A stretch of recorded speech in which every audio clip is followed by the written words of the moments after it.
नमस्कार दोस्तों, मैं हूं आगम सिंह सिसोदिया। मनाली में आप सभी का स्वागत है।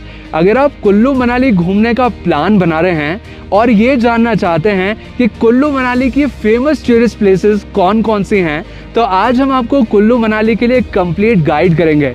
सबसे पहले तो हम आपको लेकर चलेंगे कुल्लू मनाली की सभी फेमस टूरिस्ट प्लेसेस की ओर, जो कि आपको कुल्लू मनाली टूर के दौरान ज़रूर देखनी चाहिए, और उन सभी प्लेसेस को आपको अच्छे से दिखाएंगे, जिससे कि आपको ऐसा अनुभव होगा कि आप हमारे साथ कुल्लू मनाली घूम रहे हैं। और इसी के साथ हम आपको जानकारी भी देंगे कि आप कुल्लू मनाली कैसे पहुंच सकते हैं, किस तरह की होटल फैसिलिटीज़, फूड फैसिलिटीज़ यहाँ पर अवेलेबल है। और इसी के साथ हम आपको ये जानकारी भी देंगे कि कुल्लू मनाली घूमने में आपको कितने दिन का समय लगेगा। तो ये सारी छोटी बड़ी जानकारी आज आपके साथ शेयर करेंगे। तो आइए मिलकर एक्सप्लोर करते हैं कुल्लू मनाली रोहतांग। इस ट्रिप के दौरान जिन स्थानों को हम घूमेंगे वे कुछ इस तरह से होंगे कि सबसे पहले हम दर्शन करेंगे हिडिंबा देवी टेम्पल में, जिसका ताल्लुक महाभारत काल से है। हिडिंबा देवी टेम्पल के बाद हम चलेंगे जोगनी वाटरफॉल के लिए, जो कि मनाली का एक प्रसिद्ध वाटरफॉल है। फिर आगे बढ़ते हुए चलेंगे गुलाबा, जहां से पहाड़ों का एक पैनोरामिक व्यू नजर आता है। और फिर गुलाबा से आगे बढ़ते हुए हम चलेंगे रोहतांग पास के लिए, जो कि 13,058 फीट्स की ऊंचाई पर स्थित एक स्थान है, जहां से बर्फीले पहाड़ों का खूबसूरत नज़ारा नज़र आता है। रोहतांग पास से होते हुए हम चलेंगे अटल टनल के लिए, जो कि 10,000 फीट की ऊंचाई पर बनी दुनिया की सबसे बड़ी टनल है। अटल टनल के बाद हम चलेंगे वशिष्ठ टेम्पल के लिए, जहां पर गर्म पानी के प्राकृतिक कुंड हैं, जिनमें स्नान करने से चर्म रोगों से मुक्ति मिलती है। वशिष्ठ टेम्पल के बाद हम चलेंगे सजला वाटरफॉल के लिए, जहां पहुंचने का रास्ता बेहद खूबसूरत है। सजला वाटरफॉल के बाद हम देखेंगे नगर कैसल और फिर चलेंगे सोलांग वैली के लिए, जो कि मनाली की सबसे पॉपुलर टूरिस्ट प्लेस है। और फिर यहाँ से आगे बढ़ते हुए हम चलेंगे कुल्लू में, जहाँ हम देखेंगे एप्पल गार्डन्स को और करेंगे रिवर राफ्टिंग। लेकिन बस इतना ही नहीं, कुल्लू मनाली में और भी कई सारे स्थान हैं जिन्हें हम एक्सप्लोर करेंगे। तो सबसे पहला स्थान जो हम मनाली में एक्सप्लोर करने वाले हैं वो है हिडिंबा देवी टेम्पल, जो कि एक पौराणिक स्थान है और महाभारत काल से भी जुड़ा हुआ है। क्योंकि महाभारत में जो 5 पांडव थे, उनमें से सबसे शक्तिशाली थे भीम, और भीम की जो पत्नी थी वो थी हिडिंबा देवी, और उन्हीं का ये मंदिर है। हिडिंबा देवी टेम्पल का निर्माण हुआ था 1553 में। राजा बहादुर सिंह ने इसका निर्माण करवाया था, और इस मंदिर का जो आर्किटेक्चर है वो पेगोडा शैली का है। हिडिंबा देवी टेम्पल में दर्शन करने के लिए जब आप दिसंबर से फरवरी के मंथ के बीच में आते हैं, तो आपको यहाँ स्नो नज़र आती है। मंदिर के ऊपर का जो ये भाग है वो बर्फ़ से ढक जाता है। हिडिंबा देवी टेम्पल की अगर लोकेशन की बात करें तो ये ओल्ड मनाली में स्थित है, और इसका डिस्टेंस मनाली बस स्टैंड से लगभग 1.5 किलोमीटर का है। और जब आप मंदिर तक पहुंचेंगे तो आपको रास्ते में कई सारी शॉप्स नज़र आएंगी, जिसमें वूलन आइटम्स, कुछ खाने पीने की चीज़ें मिल जाती हैं, जो आप परचेज कर सकते हैं। हिडिंबा देवी मंदिर के पास ही है डोंगरी वन विहार, जो कि एक तरह का पार्क है। लेकिन इस पार्क की फीलिंग आपको डिफरेंट तरह से आएगी, क्योंकि यहाँ बड़े बड़े देवदार के पेड़ हैं, बच्चों के लिए झूले चक्री जो खेलने के लिए होते हैं वो हैं, और एक देवी का तालाब है अंदर की ओर, जो कि अभी हम देखने चल रहे हैं। अंदर रिफ्रेशमेंट पॉइंट्स भी हैं, यानी कि अगर आप कुछ खाना पीना चाहें तो यहाँ ट्राई कर सकते हैं।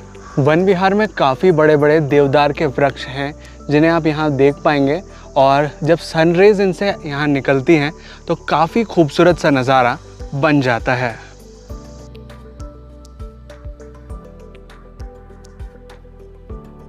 अब हम पहुँच चुके हैं हिडिंबा देवी के तालाब के यहाँ पर लिखा भी हुआ है ये पवित्र सरोवर माँ हिडिंबा का है।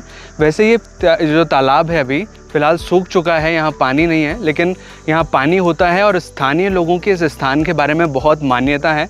इस वजह से आप यहाँ देख पाएंगे इस चट्टान पर पूजा के लिए पूजा करने के बाद कुछ लच्छे और धागे भी बांधे हुए हैं। वन विहार एक काफ़ी अच्छी जगह है जो कि कपल्स फ्रेंडली है, क्योंकि यहाँ पर आप अच्छा टाइम स्पेंड कर सकते हैं। दूर दूर तक आपको सिर्फ देवदार के वृक्ष ही नज़र आएंगे, और अगर आप फैमिली या फ्रेंड्स के साथ भी आना चाहते हैं तो भी ये जगह काफ़ी अच्छी है, क्योंकि आपको बहुत शांति का अनुभव यहाँ होगा।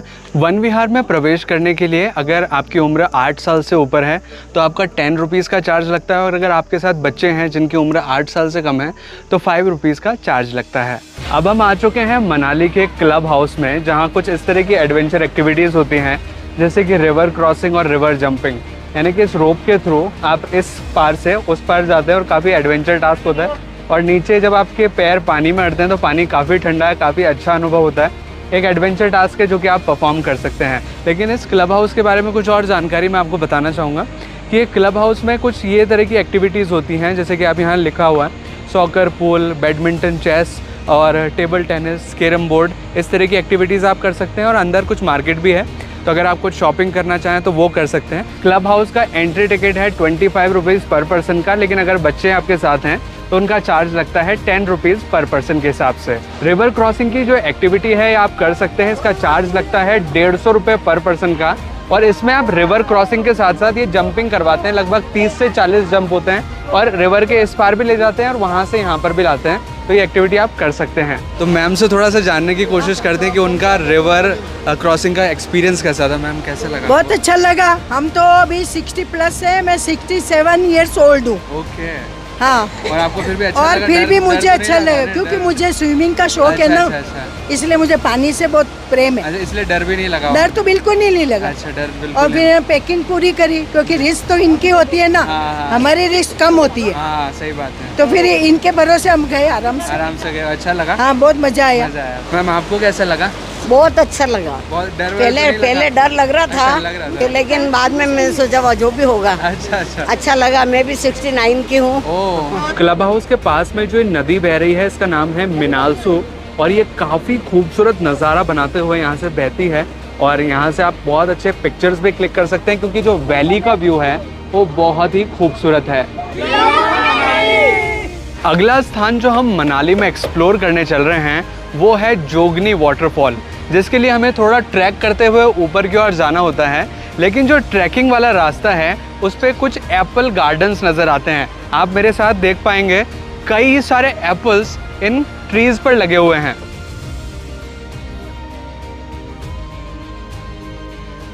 और इस ट्रैकिंग वाले रास्ते पर सिर्फ एप्पल गार्डन्स ही नहीं, यहाँ से माउंटेन्स का बहुत ही खूबसूरत नज़ारा भी नज़र आता है। चारों तरफ हम घूमकर देखेंगे तो दूर दूर तक वादियां ही वादियां नजर आती हैं। जोगनी वाटरफॉल का ट्रैक एक तरह का कच्चा रास्ता है, एक तरह की पगडंडी है, जिससे होते हुए हमें ऊपर की ओर जाना होता है।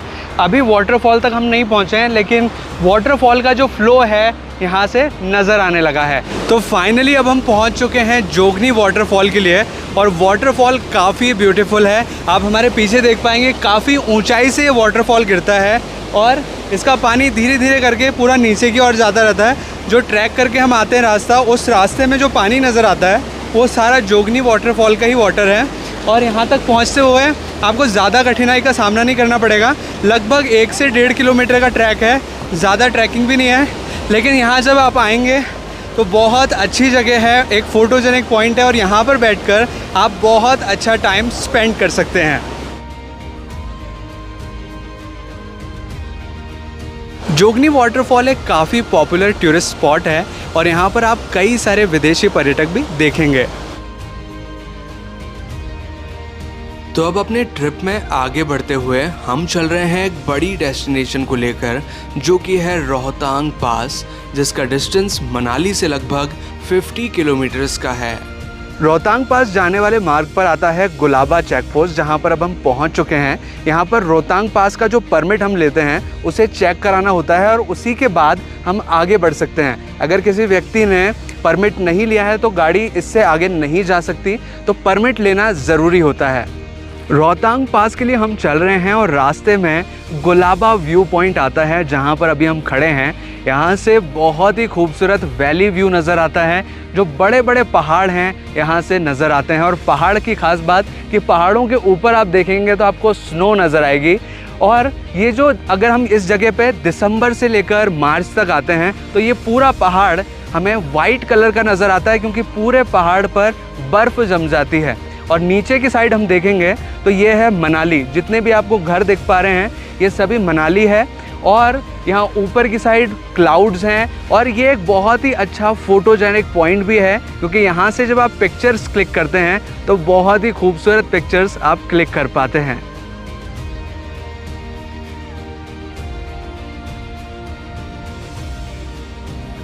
तो अब गुलाबा व्यू पॉइंट से आगे बढ़ते हुए हम चल रहे हैं रोहतांग पास के लिए।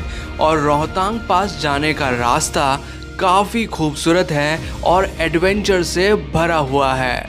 रोहतांग पास के लिए हम आगे बढ़ ही रहे थे कि बीच रास्ते में एक वाटरफॉल नज़र आया। इसका नाम भी लिखा हुआ है यहाँ पर, राला फॉल इसे कहा जाता है। और ये वाटरफॉल काफ़ी ज़्यादा हाइट से गिरता है। मैं आपको थोड़ा क्लोजअप में भी इस वाटरफॉल को दिखाना चाहूँगा।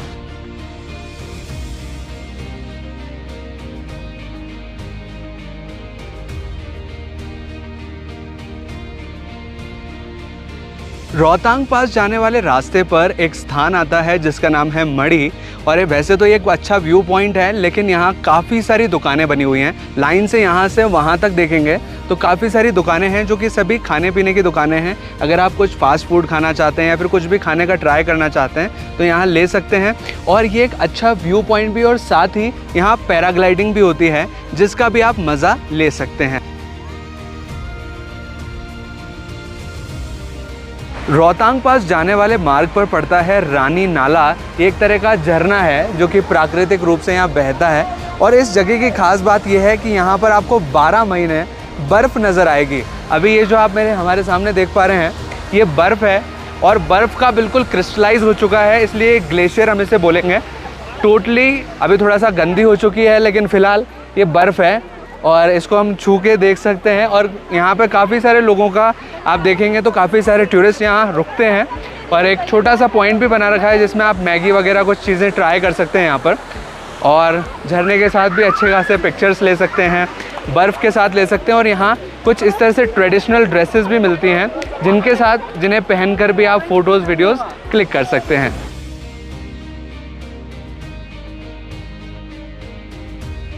अब हम एक माइलस्टोन के सामने खड़े हैं जिस पे लिखा हुआ है कि रोहतांग पास यहाँ से सिर्फ 1 किलोमीटर रह गया है। और इसी माइलस्टोन के दूसरी साइड पर देखें तो हम मनाली का यहाँ पे डिस्टेंस लिखा हुआ है 50 किलोमीटर यहाँ से दूर है मनाली। मैं पहले थोड़ा सा कंफ्यूज हो गया था जब हमने गूगल मैप पे चेक किया कि मनाली से रोहतांग पास कितनी दूर है, तो वहाँ से इसका डिस्टेंस आ रहा था 37 किलोमीटर। लेकिन हमने गाड़ी के मीटर पर भी लगा के चेक किया कि लगभग 50 किलोमीटर का डिस्टेंस है रोहतांग पास का। और ये जो माइलस्टोन है इस बात का सबूत है कि मनाली से जो रोहतांग पास का डिस्टेंस है वो 50 किलोमीटर है। और अब यहाँ एक स्थान है जो कि व्यास नदी का उद्गम स्थल माना जाता है, व्यास कुंड है यहाँ पर, वहाँ पर हम चलेंगे और देखेंगे। अब हम पहुंच चुके हैं व्यास कुंड में, जहां ऋषि व्यास जी ने 12 वर्ष तक तपस्या की और फिर यहीं से व्यास नदी उत्पन्न हुई और इसे ही व्यास नदी का उद्गम स्थान माना जाता है। और इसी स्थान पर वेद व्यास जी ने 4 वेद, 18 पुराण और महाभारत भी लिखी। तो चलिए अब अंदर चलते हैं व्यास कुंड को देखने। व्यास कुंड एक छोटा सा कुंड है वैसे देखने में, लेकिन इस कुंड का पानी इतना पवित्र माना जाता है कि इसमें स्नान करने से दुख दर्द दूर होते हैं। इस स्थान पर एक बोर्ड भी लगा हुआ है जिस पर लिखा है व्यास नदी का जन्म यहाँ पर हुआ है। व्यास कुंड से जो नज़ारा दिखता है मैं आपको थोड़ा सा दिखाना चाहूँगा। चारों तरफ पहाड़ हैं, बड़ी बड़ी चट्टानें हैं पास में, और दूर देखें तो काफ़ी सारे बादल दिखते हैं। हम इतनी ज़्यादा हाइट पर आ चुके हैं कि बादल हमारे लेवल पे हैं। तो फाइनली अब हम पहुंच चुके हैं रोहतांग पास, और इसकी हाइट समुद्र तल से यानी कि सी लेवल से है 13,050 8 फीट्स की, और ये हाइट अगर हम इसको मीटर में बोलें तो लगभग 4000 मीटर के आसपास इसकी हाइट होती है। अगर कंपेयर करके देखें माउंट एवरेस्ट की हाइट से, तो माउंट एवरेस्ट की हाइट है 8800 कुछ मीटर्स की। तो कुल मिलाकर हम माउंट एवरेस्ट की आधी हाइट पर पहुंच चुके हैं। ये इतनी ज़्यादा ऊंचाई पर जगह है, और यहाँ से देखेंगे तो स्नो माउंटेन्स का काफ़ी खूबसूरत व्यू यहाँ पीछे की ओर नज़र आता है।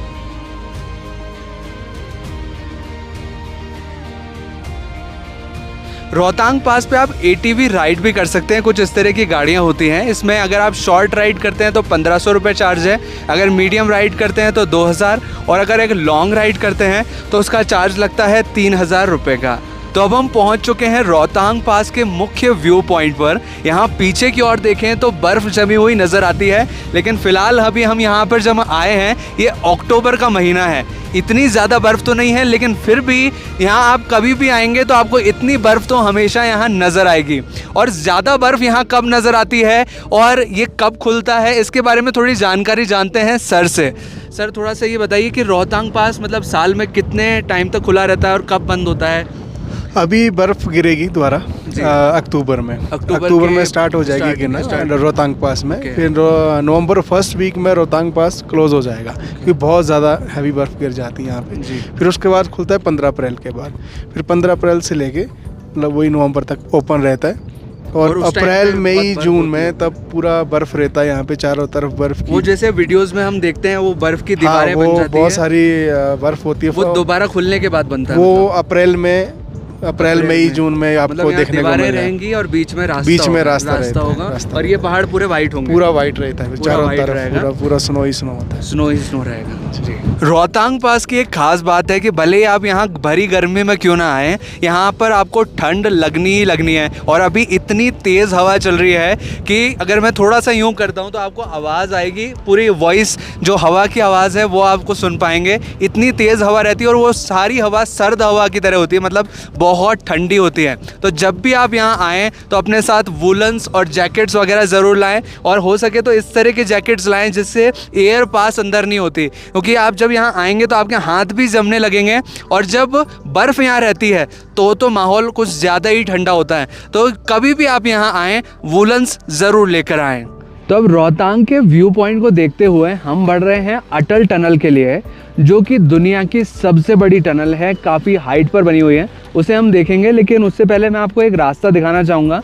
लाहौल स्पीति और काजा जाने के लिए यहाँ से ही एक रास्ता फटता है, इसी पॉइंट से। इस बोर्ड पे सारी जानकारी भी लिखी हुई है, और ये रास्ता एक तरह का कच्चा रास्ता है, ऑफ रोडिंग इसको हम कहेंगे, क्योंकि इस तरह का जैसे हम यहाँ पे देख रहे हैं पक्का रोड बना हुआ है, ये रास्ता बिल्कुल कच्चा रास्ता है, जहाँ से भी हम जा सकते हैं काजा और लाहौल स्पीति के लिए। और फिलहाल हम जा रहे हैं अटल टनल के लिए।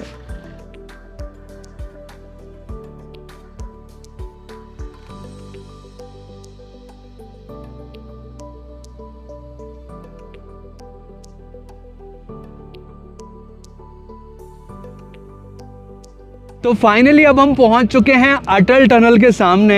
ये दुनिया की सबसे बड़ी टनल है, जो कि इतनी ज़्यादा हाइट पर बनाई गई है। इसकी हाइट है लगभग 10,000 फीट, यानी कि 10,000 फीट ऊंचाई पर जाकर इस टनल को बनाया गया है। और इसकी जो लंबाई है वो लगभग 9 किलोमीटर के लगभग है। तो अब मैं सर से थोड़ा जानने की कोशिश करता हूँ कि आखिर इस टनल को बनाने का पर्पज़ क्या था। पहले ऐसा होता था कि जब ये टनल नहीं था तो जो लाहौल स्पीति वाली जो लोग रहते हैं तो रोहतांग पास 6 महीने के लिए बंद हो जाता था। तो ना उधर से गाड़ी ना मनाली आ सकती थी, ना यहाँ से कोई मनाली जा सकता, तो पूरा रास्ता 6 महीने के लिए पूरा क्लोज़ हो जाता था। अब क्या है कि अटल टनल बनने के बाद ये जो रास्ता है ये 12 महीने चालू रहता है, और रास्ता भी काफ़ी शॉर्ट हो गया है। शॉर्ट हो गया मतलब पहले बहुत घंटे लग जाते होंगे, बहुत टाइम लगता था, बाया रोहतांग पास होके आना पड़ता था। तो फिर अभी क्या है कि अभी सोलांग वैली होते हुए अटल टनल से सीधा शिशु विलेज पहुंच जाते हैं। लेकिन पहले क्या होता था कि पहले बाया रोहतांग पास होके आना पड़ता था, उसके लिए परमिशन लेनी पड़ती थी कि बहुत सारे मतलब इसके लिए वो करना पड़ता था। तो पहले काफ़ी घंटे लग जाते थे, काफ़ी टाइम लगता था। पहले 4 से 5 घंटे लग जाते थे शिशु पहुंचने में मनाली में। अभी हम आधा या पौना घंटे में हम शिशु विलेज एंटर कर जाते हैं जी। तो इसका बेनिफिट काफ़ी रहा, मतलब काफ़ी बेनिफिट जी। तो अब अटल टनल से होते हुए हम चल रहे हैं मनाली की ओर, और जो स्थान हम मनाली में देखने जा रहे हैं वो है वशिष्ठ टेम्पल।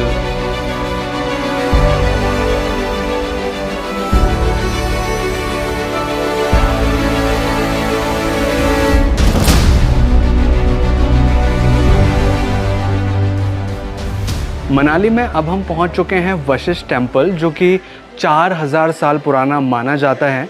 गुरु वशिष्ठ भगवान राम के गुरु थे और राजा दशरथ के कुल गुरु थे। मंदिर में गुरु वशिष्ठ की काले रंग की प्रतिमा स्थापित है, जहां पर हम दर्शन कर सकते हैं। वशिष्ठ टेम्पल के पास 3 प्राकृतिक गर्म पानी के कुंड भी हैं, एक पुरुषों के लिए, एक महिलाओं के लिए और एक देव कुंड यहाँ पे है और ब्रह्म कुंड उसे बोलते हैं। और इन कुंडों में प्राकृतिक तरीके से गर्म पानी आता है। अगर हम नहाते हैं यहाँ पे, आप थोड़ा सा वेपर भी देख पाएंगे, हल्की फुल्की ये भाप उड़ती हुई नज़र आएगी। ज़्यादा गर्म तो नहीं है, लेकिन थोड़ा गर्म पानी यहाँ नेचुरली आता है। और सर, आप मुझे ये बताइए, वशिष्ठ टेम्पल के पीछे की कथा क्या है, कहानी क्या है? ये त्रेता युग की बात थी जी। जब श्री रामचंद्र जी को ये अश्वमेध यज्ञ के लिए लक्ष्मण जी को यहाँ भेजा, गुरु जी को लाने के लिए। विशिष्ट ऋषि यहाँ पर तपस्या कर रहे थे। जिस बात तो थक कर यहाँ पहुँचे, थकावट हुई, तो गुरु जी ने ये आज्ञा दी कि उसको कि भाई यहाँ पर जो है अग्निबाण छोड़ो। अग्निबाण छोड़ते हुए ये गर्म पानी निकल गया और ये मतलब राम कुंड कहलाया गया। तब से लेकर इस कुंड में ये है सल्फर बात बोलते हैं, सल्फर इसमें है, जो कि थके हुए आदमी हो तो जल्दी से और तुरंत फ्रेश हो जाते हैं और चर्म रोग भी, कई रोग खत्म हो जाते हैं इस पानी से। अच्छा। ये देवस्थल है, देवस्थल गुरु महाराज वशिष्ठ की जय हो। धन्यवाद। थोड़ा मैं भी एक्सपीरियंस करने की कोशिश करता हूँ, पानी कितना गर्म है, थोड़ा छू के देखते हैं। ये पानी इतना गर्म है कि जैसा कि हम गीज़र से जो पानी हम नहाने के लिए उपयोग लेते हैं, उतना गर्म पानी है। वहाँ थोड़ी थोड़ी भाप भी नज़र आ रही है उड़ते हुए, और एक्चुअल में पानी गर्म है। और जैसा कि बोला जा रहा है सल्फ़र बात, मतलब इस पानी में सल्फ़र की मात्रा काफ़ी ज़्यादा है। चर्म रोगों के लिए ये काफ़ी सही है। वशिष्ठ टेम्पल के पास ही स्वयंभू शिव टेम्पल भी हैं, जहाँ पर भी आप दर्शन कर सकते हैं। मनाली ट्रिप को कंटिन्यू करते हुए अब हम जा रहे हैं एक बहुत ही खूबसूरत प्लेस की तरफ, जो कि है सजला वाटरफॉल। इसका नाम सजला वाटरफॉल इसलिए दिया गया है क्योंकि ये एक गांव में बसा हुआ है। एक गांव है यहाँ पर जिसका नाम है सजला, और वाटरफॉल यहीं पर है, इसी वजह से इसका नाम सजला वाटरफॉल दिया गया है। हालांकि इस वाटरफॉल तक पहुँचने के लिए हमें थोड़ा ट्रैक करते हुए आगे की ओर बढ़ना पड़ता है, और जो ट्रैकिंग वाला रास्ता है वो बहुत ही खूबसूरत है। और ये जो ट्रैक है, इसका डिस्टेंस लगभग 2 किलोमीटर का है, यानी कि 2 किलोमीटर के लगभग हमें इस जंगल से होते हुए आगे बढ़ना होता है, और फिर आता है सजला वाटरफॉल।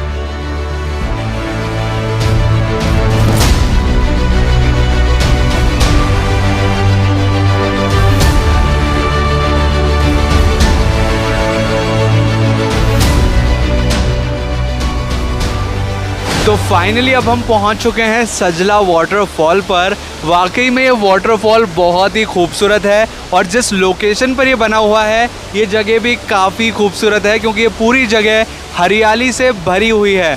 तो चलिए थोड़ा सा वाटरफॉल के पास चलते हैं और वाटरफॉल को एंजॉय करते हैं।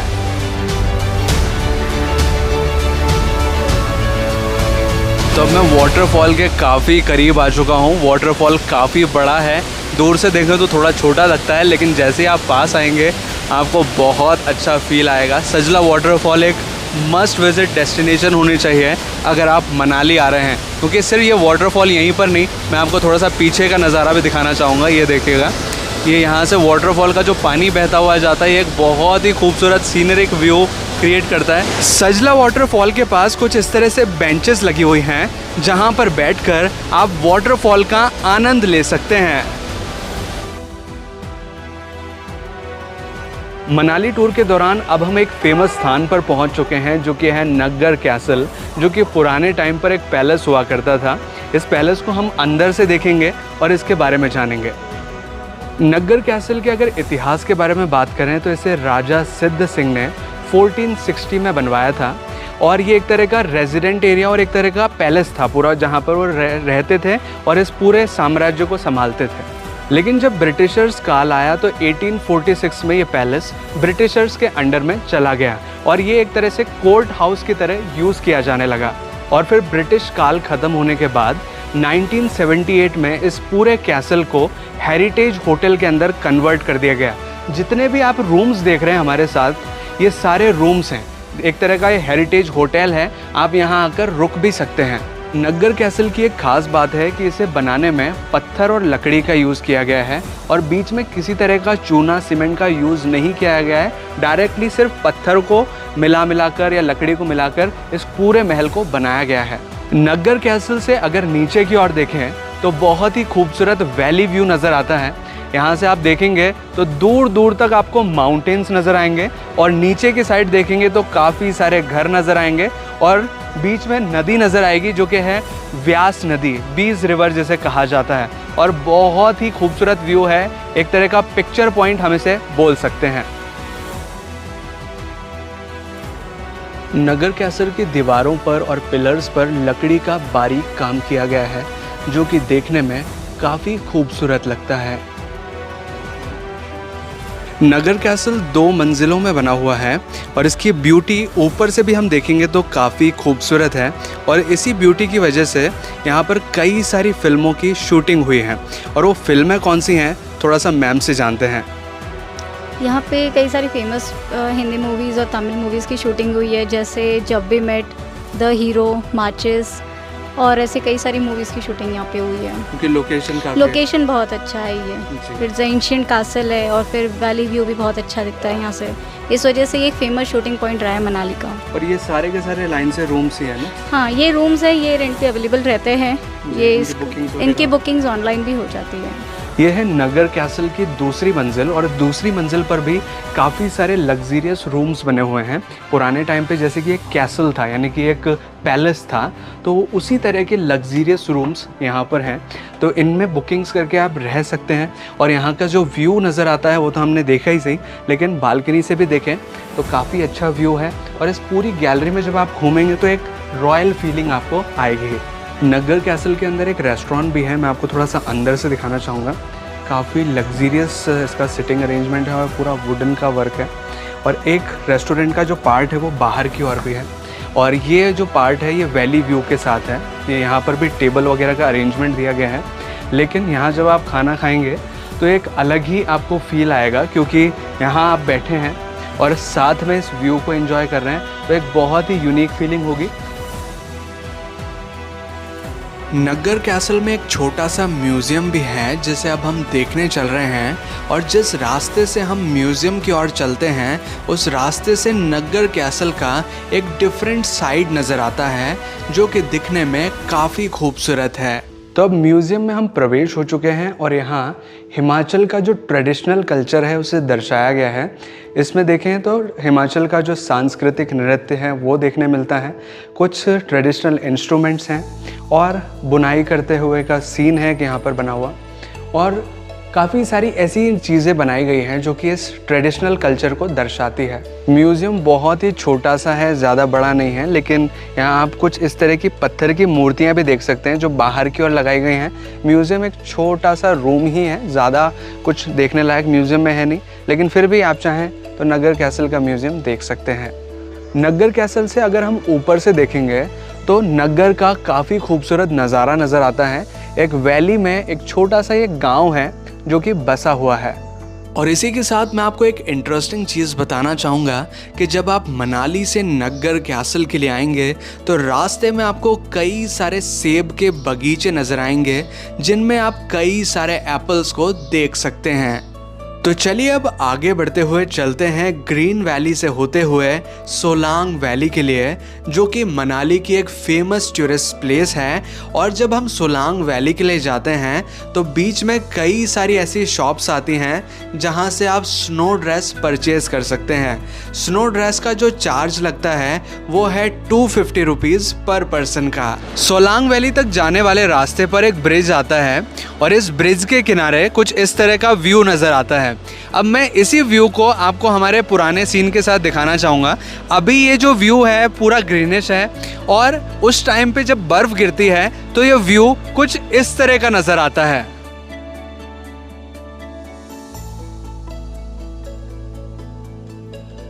तो अब हम पहुंच चुके हैं मनाली की एक काफ़ी पॉपुलर प्लेस पर जो कि है सोलांग वैली। ये पर्यटकों के बीच बहुत ज़्यादा मशहूर है और जब आप दिसंबर से मार्च के महीने में यहाँ आते हैं तो ये जो ग्रीनरी आपको नज़र आ रही है, ये ग्रीनरी तब्दील हो जाती है वाइट कलर की चादर में, यानी कि पूरी वैली आपको वाइट कलर की नज़र आएगी अगर आप दिसंबर से मार्च के टाइम पर यहाँ आएंगे, क्योंकि ये विंटर्स का टाइम होता है। और अब मैं आपको अपने एक्सपीरियंस के बेस पर सोलांग वैली के बारे में थोड़ी इन्फॉर्मेशन देना चाहूँगा कि पिछली बार जब हम मनाली आए थे तो उस टाइम पे सोलांग वैली पूरी बर्फ़ से ढकी हुई थी, और उस दौरान किस तरह की स्नो एक्टिविटीज़ होती हैं मैं उसके बारे में थोड़ी आपको जानकारी देना चाहूँगा। सोलंग वैली में अगर आप एडवेंचर एक्टिविटीज़ का पैकेज लेते हैं तो वो सस्ता पड़ता है एज़ कम्पेयर टू कि आप इंडिविजुअल एक्टिविटी करें। मान लीजिए आपको स्कीइंग करनी है, आपको जिप लाइन करनी है, अगर आप अलग अलग करेंगे तो उसका कॉस्ट ज़्यादा पड़ेगा एज़ कम्पेयर टू कि अगर आप 5-6 एक्टिविटीज़ का एक पैकेज ले लें जिसमें कि स्नो ड्रेस भी शामिल होती हैं, तो वो आपको एक तरह से किफ़ायती और सस्ता पड़ता है। तो हमने जो पैकेज लिया है उसका मूल्य है 1200 रुपये, यानी कि 1200 रुपीज़, जिसमें कि 4 एक्टिविटीज़ प्लस स्नो ड्रेस शामिल हैं। तो सबसे पहली एक्टिविटी है याक राइडिंग, जो कि अभी आप देख रहे हैं। इसमें याक के ऊपर आपको बिठाया जाता है और बर्फ़ के ऊपर याक चलता है, जिससे एक तरह का सैर कराई जाती है आपको याक के ऊपर, जो कि एक काफ़ी एडवेंचर टास्क होता है। जो दूसरी एक्टिविटीज़ पैकेज में शामिल है वो है ट्यूब राइडिंग। इसमें एक बड़ी सी ट्यूब पर आपको बिठाया जाता है और नीचे की ओर स्लोप में धकेला जाता है, जिसमें बहुत ही स्मूथली आप जाते हैं बर्फ़ के ऊपर फिसलते हुए, और ये भी बहुत ही मज़ेदार टास्क होता है। जो अगली एक्टिविटी इस पैकेज में शामिल है वो है जिप लाइन, जो कि एक बहुत ही एडवेंचर टास्क है। इसको आपको मैं लाइव दिखाना चाहूँगा।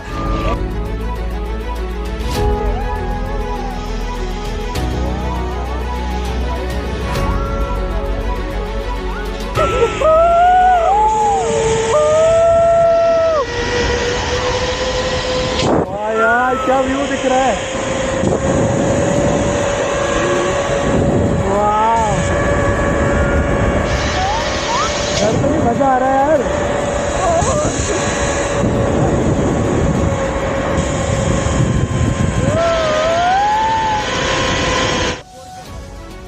अगली एक्टिविटी जो इस 1200 रुपये के पैकेज में शामिल है वो है स्कीइंग, और ये एक बहुत ही मज़ेदार एक्टिविटी आपके लिए होने वाली है, बिकॉज़ जब भी आप स्कीइंग पहली बार करते हैं आप कई बार गिर सकते हैं, और आप ही नहीं आपके आसपास के जितने भी लोग हैं कई ना कई बार आपको गिरते पड़ते हुए नज़र आएंगे, जो कि एक फ़नी मोमेंट क्रिएट कर देता है। तो आइए इसे एक्सपीरियंस करते हैं लाइव। आगे झुको, न्यूज़ बैंड, ओके।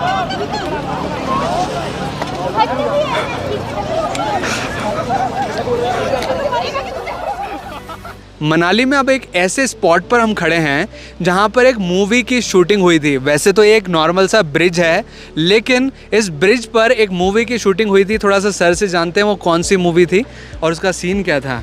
ये यहाँ पे शूटिंग हुई थी, जो टैंगो चार्ली मूवी है जी, तो उसका पासपोर्ट वाला सीन यहाँ पे शूट हुआ था कि आर्मी के ट्रक्स में वो जो टेररिस्ट लोग आते हैं जी, तो वो इस ब्रिज को क्रॉस करना चाहते हैं, फिर वो पासपोर्ट वाला सीन होता है कि पासपोर्ट बताओ। अजय देवगन वाली मूवी। हाँ, अजय देवगन वाली। तो बॉबी देओल उनसे पासपोर्ट मांगता है, तो फिर वो वाला सीन जो है यहाँ पे शूट हुआ था। मूवी का सीन तो यहाँ शूट हुआ ही है, लेकिन अगर आप इस ब्रिज से नीचे की ओर देखेंगे तो बहुत ही खूबसूरत सा एक फ्लो वाला आपको सीन नज़र आएगा। एक नदी का नज़ारा है जो कि काफ़ी अच्छा लगता है, और यहाँ से ऊपर देखें तो वैली व्यू भी काफ़ी अच्छा नज़र आता है।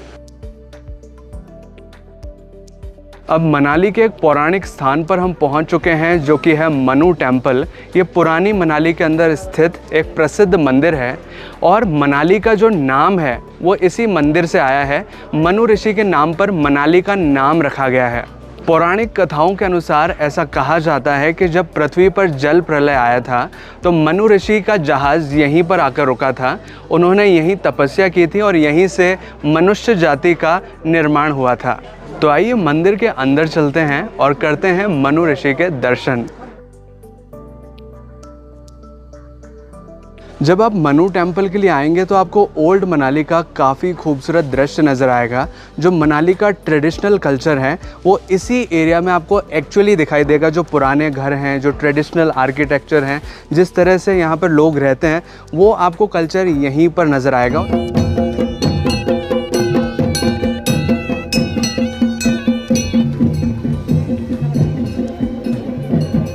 और पुरानी मनाली में जब आप देखेंगे तो आपको फॉरेनर टूरिस्ट काफ़ी सारे नज़र आएंगे।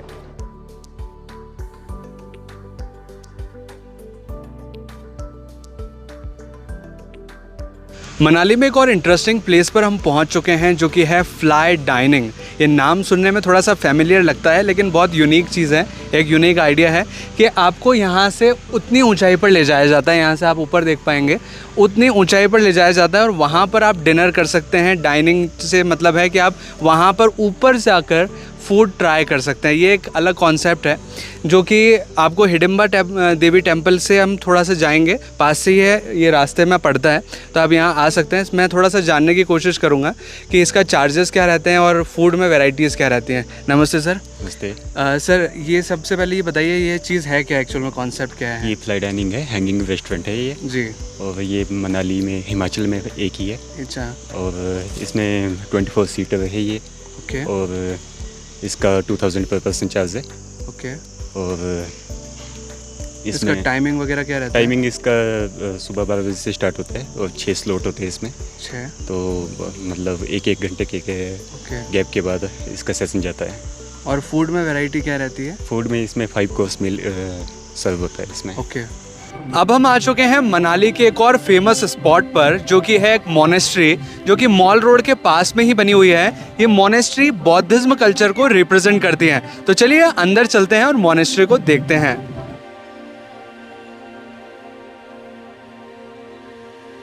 तो अब हम मोनेस्ट्री के अंदर पहुंच चुके हैं। मोनेस्ट्री के अंदर काफ़ी शांति है और भगवान बुद्ध की कई सारी कथाओं का वर्णन यहाँ मिलता है। काफ़ी सारी पेंटिंग्स हैं और चित्रण किया गया है कई सारी कथाओं का, इस साइड भी और इस साइड भी।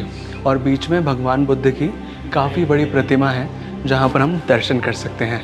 और यहाँ और भी कुछ चीज़ें हैं जो कि ट्रेडिशनल बौद्ध कल्चर से रिलेटेड हैं, कुछ लिखी हुई चीज़ें हैं, कुछ चीज़ें रखी हुई हैं यहाँ पर। मोनेस्ट्री के बाहर कुछ इस तरह के प्रेयर व्हील्स लगे हैं जिन्हें हमें रोटेट करना होता है और रोटेट करना यहाँ से होता है और ये पूरी मोनेस्ट्री में लगे हुए हैं। मतलब इस पूरे मोनेस्ट्री के यहाँ से हम रोटेट करना शुरू करेंगे तो एंड छोर पर पहुँच जाएंगे।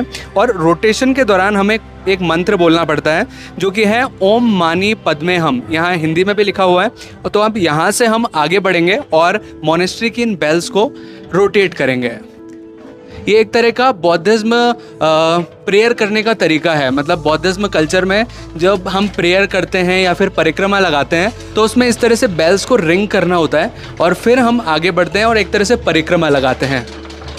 तो अब हम पहुंच चुके हैं मनाली के मॉल रोड में जो कि टूरिस्ट के बीच में बहुत ज़्यादा पॉपुलर है।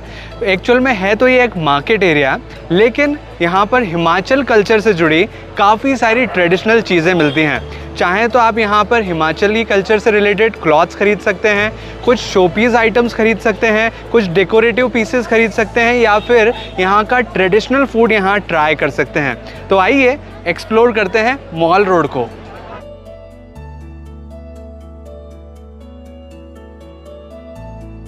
मनाली मॉल रोड पर एक स्पेशल फूड आइटम मिलता है जो कि है 8-in-1 सॉफ्टी, जिसे भी आप ट्राई कर सकते हैं। ये सिर्फ 50 रुपीज़ में आपको उपलब्ध हो जाती है।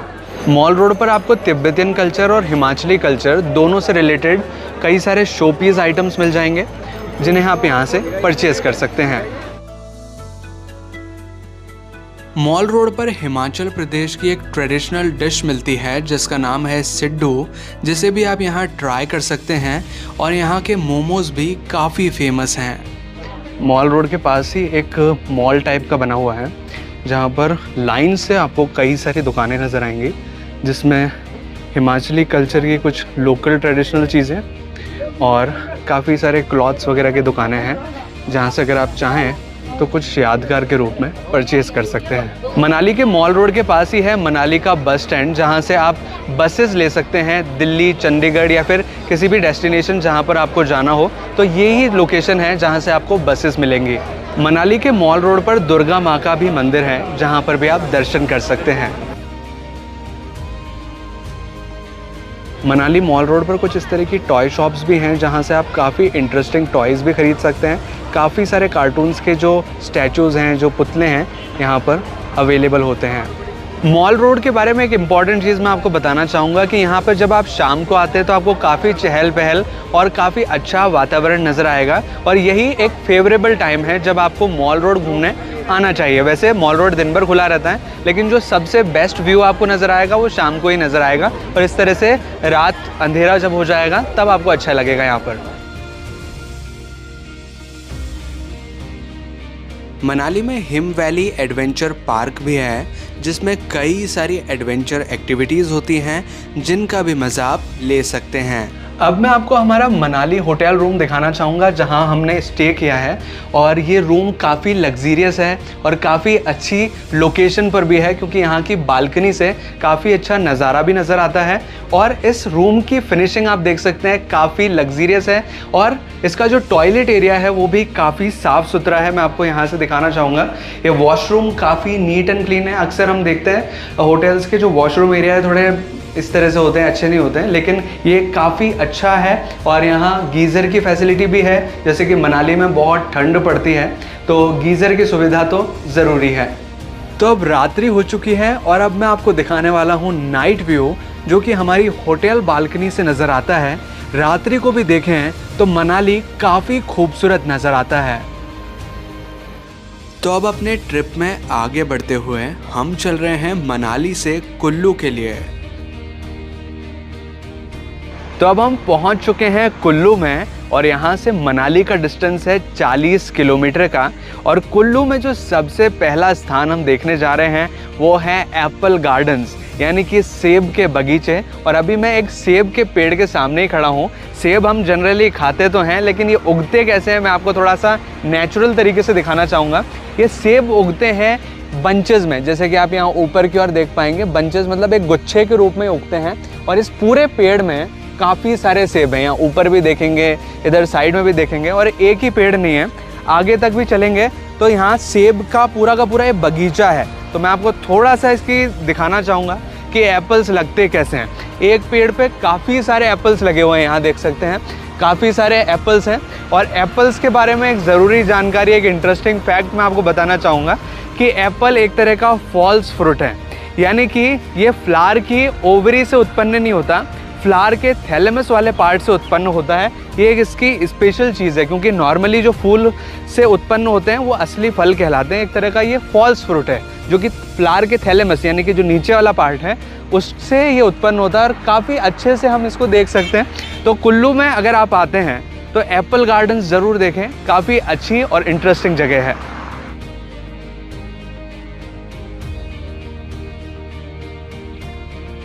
कुल्लू में अब हम एक बहुत एक्साइटिंग प्लेस पर पहुंच चुके हैं, जो कि है रिवर राफ्टिंग और पैराग्लाइडिंग पॉइंट। जब हम कुल्लू से मनाली वाले मार्ग पर जाते हैं या फिर मनाली से कुल्लू वाले मार्ग पर आते हैं तो इस तरह से कई सारे काउंटर्स आपको नज़र आएंगे जिसमें नंबर्स डले हुए हैं। और ये काउंटर है प्रिया ट्रेवल्स का, जिनके साथ हमने पैकेज बुक किया था। लेकिन जो हम रिवर राफ्टिंग और पैराग्लाइडिंग करते हैं वो पैकेज में शामिल नहीं होता। फिलहाल हम यहाँ पैराग्लाइडिंग तो नहीं करेंगे, यहाँ पर हम रिवर राफ्टिंग करेंगे। और रिवर राफ्टिंग के लिए जो चार्जेस हैं और पैराग्लाइडिंग के जो चार्जेस हैं वो मैं आपको बताना चाहूँगा। यहाँ काउंटर बना हुआ है, मैं सर से पूछना चाहूँगा कि आखिर इसके चार्जेस कितने होते हैं। सर पहले तो आप पैराग्लाइडिंग के चार्जेस बताइए कि क्या रहते हैं। पैराग्लाइडिंग का जो चार्जेस है यहाँ पे जैसे 3500 रहता है पर पर्सन। ओके जी, काफ़ी हाइट से रहते हैं 7000 फीट से 6000 से 8000 फीट की हाइट होती है। ओके 6000 से। और सर ये जो हम पैराग्लाइडिंग के अलावा जो रिवर राफ्टिंग करने वाले हैं उसका क्या? रिवर राफ्टिंग का जो इसमें 3 राइड है, एक 5 किलोमीटर है, एक 7 किलोमीटर है, एक 9 किलोमीटर है। और इनके चार्जेस क्या? इनके चार्जेस रहते हैं, जो 5 किलोमीटर है पर पर्सन उसका 800 रुपये रहता है। और 7 किलोमीटर जो है उसका रहेगा 1000 रुपये, और जो 9 किलोमीटर का उसका 1200 रुपये पर पर्सन रहेगा। ओके। तो रिवर राफ्टिंग के लिए हमने 9 किलोमीटर वाली राइड को चूज़ किया है, और इस तरह का एक फॉर्म भरना पड़ता है जो कि एक रिस्पॉन्सिबिलिटी फॉर्म है कि सारी जिम्मेदारी आपकी होती है। अगर आप रिवर राफ्टिंग के लिए जाते हैं तो जो भी रिस्पॉन्सिबिलिटी आपकी है वैसे सेफ होता है, लेकिन फिर भी एक फॉर्मेलिटी के लिए इस तरह का एक फॉर्म भरना होता है। तो अब रिवर राफ्टिंग के लिए हम रेडी हो चुके हैं लाइफ जैकेट्स और हेलमेट के साथ। तो चलिए अब चलते हैं रिवर राफ्टिंग के लिए। तो अब रिवर राफ्टिंग के लिए हम राफ्ट में बैठ चुके हैं और चल रहे हैं व्यास नदी में राफ्टिंग के लिए।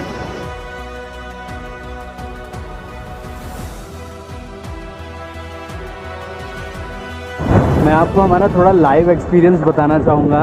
राफ्टिंग करते हुए काफ़ी अच्छा लग रहा है, लेकिन पानी बहुत ठंडा है, क्योंकि जैसा कि सर ने बताया था कि ग्लेशियर का पानी है, बर्फ़ पिघल के पानी आ रहा है, तो पानी काफ़ी ठंडा है, लेकिन मज़ा बहुत आ रहा है। कई जगह बिल्कुल समतल आता है और कई जगह कुछ इस तरह की धाराएँ आती हैं, और ये वेव्स जो हैं इनसे बचना होता है थोड़ा सा राफ्टिंग के दौरान, क्योंकि वेव्स इतनी तेज़ होती है कि कई बार आप बोट से नीचे भी गिर सकते हो। तो इस तरह की जो रोप है इसको पकड़ना होता है। लेकिन अब वापस से करंट आ चुका है, मैं आपको थोड़ा लाइव एक्सपीरियंस दिखाना चाहूँगा इसका।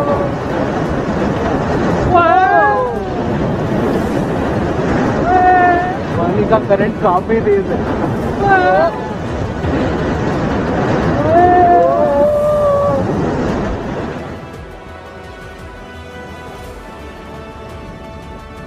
तो फाइनली हमारी राफ्टिंग कंप्लीट हो चुकी है और वापस से हमें ये गाड़ी लेने आ चुकी है, जो कि जिस पॉइंट से हमने राफ्टिंग स्टार्ट की थी उसी पॉइंट पर ले जाकर हमें ड्रॉप करेगी।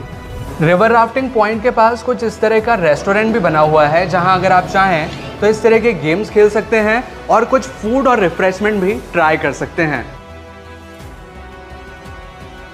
इसी के साथ कुल्लू में कई सारी शॉल फैक्ट्रीज हैं, जहां पर हैंडलूम पर ट्रेडिशनल शॉल्स बनाई जाती हैं, जिन्हें अगर आप चाहें तो परचेज भी कर सकते हैं। और साथ ही यहाँ पर ड्राई फ्रूट मार्केट भी है, जिसमें विभिन्न प्रकार के ड्राई फ्रूट्स अवेलेबल होते हैं। तो अगर इन सभी स्थानों को देखने के बाद अगर आप कुल्लू मनाली घूमने का विचार कर रहे हैं, तो आपके पास दो ऑप्शंस हैं। पहला कि आप अपनी जर्नी स्वयं प्लान करें, सारे अरेंजमेंट स्वयं करें, और इसके लिए आपको इस इलाके की जानकारी होना बहुत ज़रूरी है, और वह जानकारी अभी हम आपको देने वाले हैं। लेकिन एक दूसरा ऑप्शन भी होता है, जो है ट्रैवल पैकेज लेने का, जिससे कि आप बहुत ही सुविधाजनक तरीके से कुल्लू मनाली घूम सकते हैं। हमने भी एक ट्रैवल पैकेज लिया था और उससे ही हमने सारी डेस्टिनेशन, सारी प्लेसेस देखी हैं। लेकिन आपके कन्वीनियंस के लिए मैं आपको बताना चाहूँगा कि अगर आप स्वयं अपनी जर्नी प्लान करना चाहते हैं तो आप कैसे आ सकते हैं, और इसके लिए हमारा सहयोग करेंगे सर विशु सर, जो कि यहाँ से हिमाचल से लोकल ही हैं। इनसे हम जानने की कोशिश करते हैं कि आप बजट फ्रेंडली तरीके से कुल्लू मनाली का ट्रिप कैसे प्लान कर सकते हैं। सर, मैं आपसे थोड़ा ये जानना चाहूँगा कि अगर हम कुल्लू मनाली घूमना चाहते हैं तो यहाँ की ट्रांसपोर्ट फैसिलिटी क्या रहेगी? मतलब अगर हमको कुल्लू मनाली तक पहुँचना है तो कैसे पहुँच सकते हैं, और ये सारे साइट सीन कैसे कर सकते हैं? कुल्लू मनाली पहुँचने के लिए जैसे अभी दिल्ली से भी बसेस चलती हैं, वोल्वो आती हैं, HRTC हिमाचल की भी आती हैं, चंडीगढ़ से भी है, पठानकोट से भी है, तो आप इजीली वहाँ से बाई बस से आप मनाली आ सकते हैं। ओके जी। और अगर यहाँ के साइड सीन्स करने हैं तो कैसे? साइड सीन ऐसे लोकल टैक्सी भी मिल जाती है, जैसे सोलांग वैली है, हिडिंबा टेम्पल क्लब, और लोकल जो है वो सारा साइड सीन, तो उसमें भी आप कर सकते हैं। और लोकल बस वगैरह से कर सकता है कोई? अगर बस में साइड सीन में तो बस नहीं जाती, सोलांग तक बस में जा सकते हैं जी। पर मतलब अगर जाते हैं तो थोड़ा दिक्कत हो सकता है अगर बस से, क्योंकि बार बार बदलनी पड़ेगी। ओके। और अगर बजट फ्रेंडली होटल की बात करें तो कम से कम होटल आपको 800-1000 रुपए में, जैसे ऑफ सीजन होता है तो मिल जाएगा आपको। मतलब थोड़ा होटल नहीं मिलेगा प्रॉपर, वो रहेगा जैसे होम स्टे टाइप रहता है, तो वो आपको 800-1000 रुपए में मिल जाएगा। मतलब ठीक ठाक जगह रहने ठीक ठाक हो जाएगा। मतलब मनाली से थोड़ा दूरी रहेगा, 4-5 किलोमीटर उस एरिया के। ओके। उसमें आपको 800-1000 रुपए में, ये ऑफ सीजन में। जब क्राउड होता है तो वो फिर होम स्टे के भी काफ़ी हाई रेट हो जाते हैं, तो फिर होटल्स का तो आपको पता ही है। वहाँ वो स्नो टाइम तो और ज़्यादा हो जाता है। जी, उसमें बढ़ जाता है। और अगर फूड की बात करें कि कहाँ पे बजट फ्रेंडली अच्छा खाना मिल जाएगा? बजट जैसे अभी मॉल रोड पे तो थोड़ा कॉस्टली रहता है, तो आप जैसे नगर रोड साइड है, इस साइड भी खा सकते हैं। ऊपर वशिष्ठ टेम्पल है, उसके ऊपर भी छोटे ढाबे हैं, तो वहाँ पे भी आप 100-150 रुपये में अच्छा खाना मिल जाता है। ओके। तो अभी हमारा टूर चल रहा है और टूर के दौरान कुछ और टूरिस्ट हमें नज़र आए हैं। हमने पैकेज लिया था प्रिया ट्रैवल्स के साथ, और यहाँ कुछ और टूरिस्ट हैं हमारे साथ, इन्होंने भी प्रिया ट्रैवल्स के साथ ही टूर पैकेज लिया है। हमारा एक्सपीरियंस तो काफ़ी अच्छा रहा प्रिया ट्रैवल्स के साथ, लेकिन मैं अब बाकी टूरिस्ट का थोड़ा एक्सपीरियंस जानना चाहूँगा कि आखिर उन्हें प्रिया ट्रैवल्स की जो फैसिलिटीज़ है वो कैसी लग रही है। तो आपको पैकेज का अनुभव कैसा लग रहा है? मतलब फैसिलिटी के रिगार्डिंग, या होटल कैसा है, या ट्रांसपोर्ट कैसा है? मुझे लगता है कि जो भी है ना सबसे अच्छा है, क्योंकि अगर यहाँ का जो पैकेज है देखने से, जो हिमाचल स्टेट है, इतने महंगे स्टेट, उसके अनुसार जो पैकेज है हमको लगता है कि बहुत अच्छा है। मतलब किफ़ायती भी, बहुत किफ़ायती फैसिलिटीज़, जहाँ पर हम लोग रुकें, यहाँ का सब व्यवस्था, सारी व्यवस्थाएं, मैनेजमेंट वगैरह जो भी है बहुत अच्छा है। और सबसे बड़ी चीज़ हमको अच्छा ये लगा कि ये जो यहाँ का खाना है ना, सबसे बेस्ट लगा हम लोग को। खाना अच्छा लगा जी। 5 स्टार में 5 स्टार रेटिंग दे रहे हैं सर। अच्छा, thank you so much sir. मजाक नहीं हो रहा है। नहीं जी ठीक ना, ये रियलिटी है। जी जी। जो भी हम लोग हंस रहे हैं वो तो खैर नहीं हंसना इंजॉय है। हाँ, अभी तक हम लोग खुश हैं। बहुत खुश हैं। जी। मैम, मैं आपसे जानना चाहूँगा, आपको प्रिया ट्रैवल की फैसिलिटी कैसी लग रही है? बहुत अच्छा लगा। मतलब सारी चीज़ें, अगर आप फूड भी ले रहे हैं तो अच्छा है? लगा बहुत। और ट्रांसपोर्ट में कोई दिक्कत नहीं, वो भी बहुत अच्छा लगा। वो भी अच्छा रहा। और होटल जहाँ आप रुक रहे हैं वो हाँ, बहुत अच्छा कंडीशन है? बहुत अच्छा है। अच्छा, साफ सफाई वगैरह सब चीज़ें अच्छी है। सर, आपका कैसा रिव्यू है? बहुत अच्छा। खाना तो बहुत टेस्टी है। खाना बहुत अच्छा है, हम लोग को पसंद बिल्कुल पड़ा। घर जैसा लग रहा है आपको? बाहर जाए तो यू डाल के सब हम लोग को पसंद नहीं पड़ता। ये बहुत अच्छा, ये बहुत अच्छा लग रहा है। ईमानदारी बहुत बड़ी चीज होती है। हाँ, जो दिखाया वो मिला उसको। हाँ, वो क्योंकि कई लोग दिखा कुछ और देते हैं और मिलता कुछ बड़ा बात है। पसंद नहीं पड़ता है, अब कोई बोलेगा नहीं, जाएगा तो एथी करेगा। दिल से हम लोग बहुत खुश हैं। मतलब जो दिखाया वो मिला। हाँ। तो चलिए अब जानते हैं कि कुल्लू मनाली के इन सभी प्लेसेस को घूमने में आपको कितने दिन का समय लगेगा। आपके लिए 3 से 4 दिन सफिशिएंट रहेंगे, जिसमें कि आप ये सारे प्लेसेस अच्छे से घूम सकते हैं। और ये सारे प्लेसेस हमारे पैकेज में भी इंक्लूडेड थे। लेकिन एक इम्पॉर्टेंट जानकारी मैं आपको देना चाहूँगा कि रोहतांग पास जो हमने कवर किया उसके लिए हमने एडिशनली पे किया था, क्योंकि वो हमारे पैकेज में इंक्लूड नहीं था। तो अगर आप भी हमारी तरह कुल्लू मनाली का ट्रैवल पैकेज बुक करना चाहते हैं तो प्रिया ट्रैवल्स के साथ कर सकते हैं। इनके ओनर्स अभी हमारे साथ ही हैं, खतीजा मैम और विशु सर। इनके कॉन्टैक्ट डिटेल्स हमने डिस्क्रिप्शन में दिए हुए हैं, वहाँ से आप इनके साथ कॉन्टैक्ट करके अपने पैकेजेस बुक कर सकते हैं। तो ये था हमारा ट्रिप कुल्लू मनाली का। हमारा एक्सपीरियंस काफ़ी अच्छा रहा। आपको ये एक्सपीरियंस कैसा लगा? अगर अच्छा लगा तो प्लीज़ वीडियो को लाइक कीजिएगा, इसे शेयर कीजिएगा अपने दोस्तों और अपने फैमिली मेम्बर्स के साथ। और अगर आपने चैनल अभी तक सब्सक्राइब नहीं किया है तो प्लीज़ चैनल को सब्सक्राइब कीजिए, बेल आइकन को दबाकर ऑल पे प्रेस कीजिए, ताकि इसी तरह के वीडियो नोटिफिकेशंस आपको आगे भी मिलते रहें। और अगर आप चाहें तो मुझे इंस्टाग्राम पे भी फॉलो कर सकते हैं। मेरा इंस्टाग्राम आईडी है आगम सिंह सिसोदिया, जिसका लिंक हमने डिस्क्रिप्शन में भी दिया हुआ है।